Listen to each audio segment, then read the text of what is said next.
Date of birth जिनका है 3rd, 12th, 21st या फिर 30th of any month, irrespective of month, कैसा जाएगा उनका मई 2025। आइए देखते हैं क्या रहस्य मैसेज आपके लिए है यूनिवर्स और ब्रह्मांड की तरफ से टैरो के माध्यम से।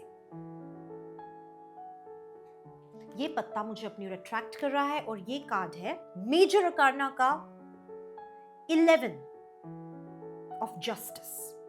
एक जज की तरह एक आदमी बैठा हुआ है इंसाफ दिलाने दूसरों को। अब क्या रोल अदा करता है ये कार्ड आपकी लाइफ में, स्पेशली मई 2025 में? तो इस महीने यदि आप किसी कोर्ट केस से जूझ रहे हैं, यदि किसी कोर्ट केस का नतीजा आने वाला है, तो नतीजा और फैसला आपके हक में तभी जाएगा यदि आप सही हैं। क्योंकि जुर्म करने वाले को अपने मन में पता होता है वो सही है या गलत है, चाहे वो दूसरे को बताए ना बताए, उसको और उसके वकील को पता होता है। तो यदि आप सही हैं तो इंसाफ होगा, सच्चाई की जीत होगी।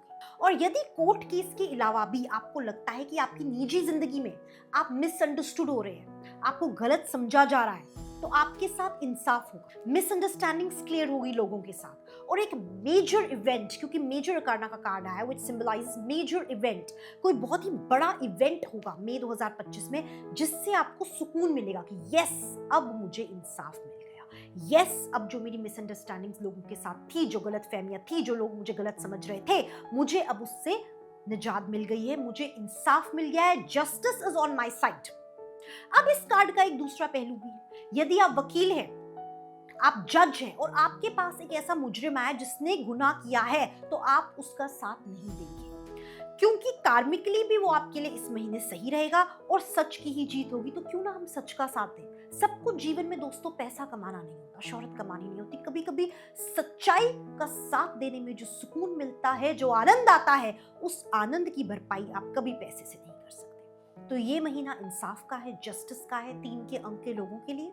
तो आपने सिर्फ और सिर्फ मन में एक ही एजेंडा रखना है कि आप राइटियस काम करें, जो लोगों के भले के लिए हो, जो इंसाफ दिलाए, कुछ भी आपका एक्शन गलत ना हो। कार्मिक डेब्ट और कार्मिक जो कर्ज है ना, वो बहुत आगे तक जाता है। तो कार्मिक कर्ज को एक सॉरी और एक थैंक यू से साथ के साथ ना कट कर देना चाहिए, क्लोजर ले लेना चाहिए। गलती हुई तो सॉरी बोलो, वही के वही वो चीज कट हो जाती है। और किसी ने कुछ आपके लिए किया है तो ग्रेटिट्यूड रखो, थैंक यू बोलो, दिल से बोलो, भाव से बोलो, ऊपर ऊपर से मत बोलो। तो एक माफी मांगने से और एक शुक्राना करने से जो बोझ जिंदगी का है वो कम हो जाता है। मई में अच्छे कर्म करो, मई में ही फल आ जाएगा, क्योंकि जस्टिस का महीना है 3 के अंक के लोगों के।